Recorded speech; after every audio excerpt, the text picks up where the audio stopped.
Hi. Hi, Miss Fulgenzi. The person I'm interviewing is my mom, Tasha Martinez. How old were you during 9/11?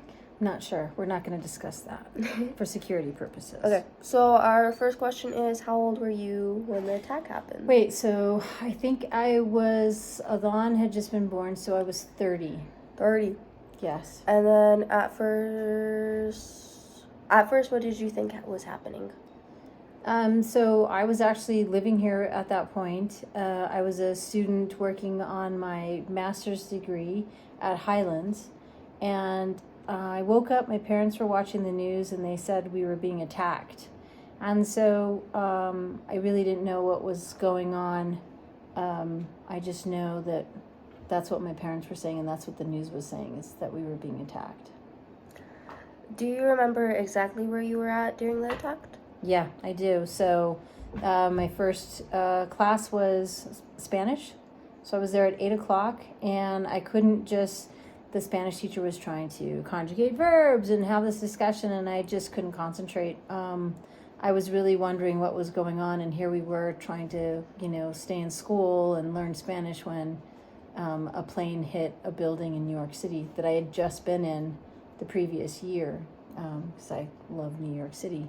So yes, I was here, and then do you want to know the whole story, or is there more questions? There's more questions. Okay, so that's where I was at. How did you learn about the attacks? Again, my first going out into the front room when I was living with my parents and your brother.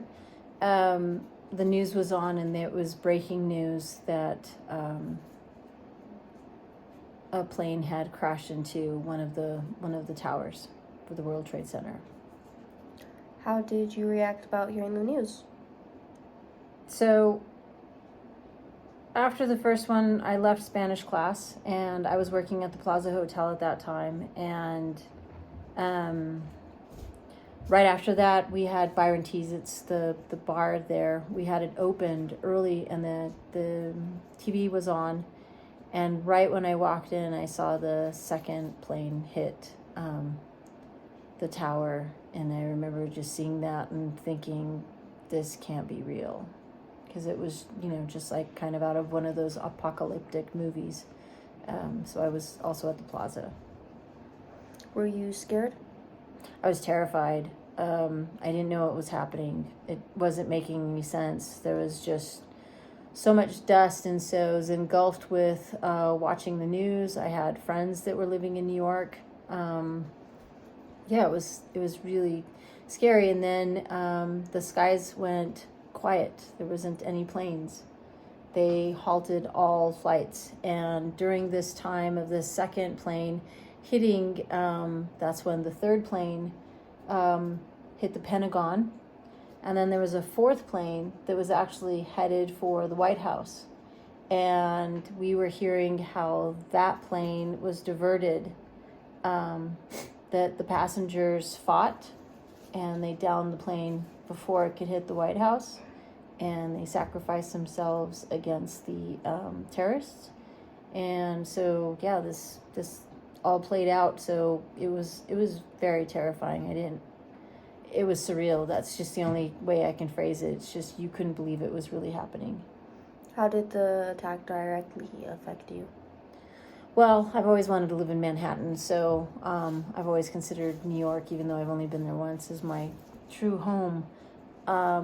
So again, knowing that we had been attacked because of what we represent as far as America and democracy, that was really hard to kind of figure out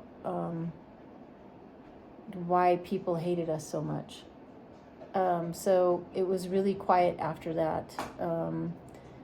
We were all very cautious. Again, there was no flights for over a week. The skies were just quiet.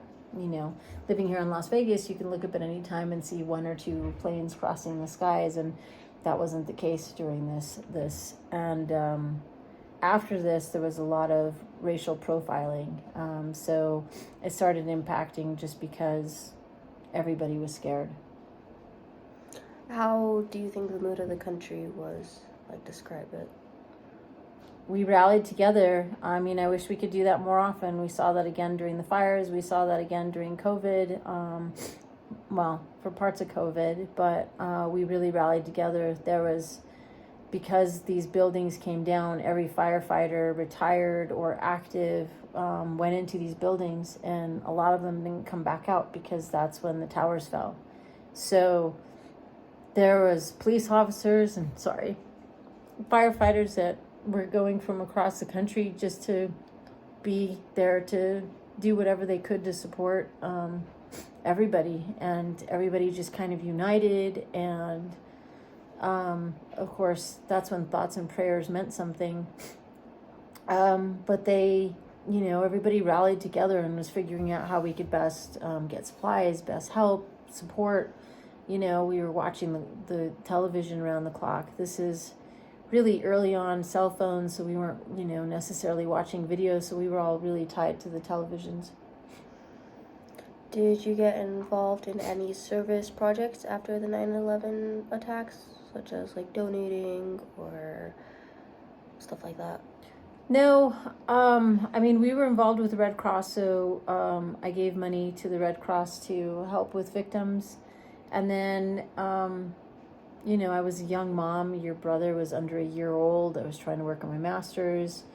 I kind of had to worry about my things, but I did check in on my friend who had just interviewed 2 weeks prior on the 94th floor of one of the towers, the World Trade Center, and he was impacted pretty